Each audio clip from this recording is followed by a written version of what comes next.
goal is that he will be that tremendous rim protector. That's the two words that do matter still in this league, and that's the value that a guy like that can have, and that's timeless.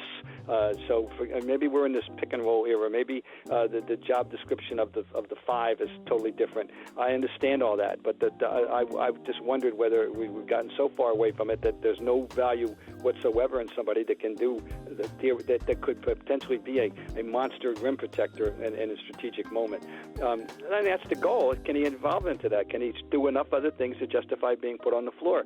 I think that he has demonstrated that he's got more requisite athletic ability than you might have thought. And if you go back to watching him play last year in that Duke game, first of all, that was a charge. All right? I'm telling you, Dukies out there, you got away with one. Zion Williamson got away with one. That was a charge. Could have changed the game. So he's not a stiff. I predict he'll have a career. If it's not here, and if they make a decision that they're not going to do it, they can't make the roster spot, and they do have to put him out there, and he is taken by somebody else, I think somebody will take him. I will just simply conclude the Tacko Fall, in my opinion, part of it, by saying I will be surprised if there's not some kind of, if maybe brief, but there's some kind of NBA career for Tacko Fall. Okay, so I was going to ask that little bit of clarity at the end. When you say career, you don't just mean G League, overseas, gets paid to play basketball NBA somewhere career. For a long time. You mean NBA? I see him in an NBA box score. I will be surprised.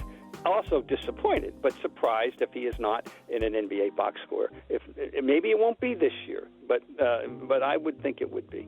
Well, as you said, and a lot of people have observed as well, and I know Jared Weiss, who was on the show a couple weeks ago, wrote a great piece for The Athletic going out to dinner with Tacko. There's a lot of personality there, and he tweeted, excited to be part of the Celtics organization. It's the beginning of seeing my dream come true. Still lots of work to be done to secure a spot on the active roster by the time the season starts. Going to stay humble, but I'm hungry and determined.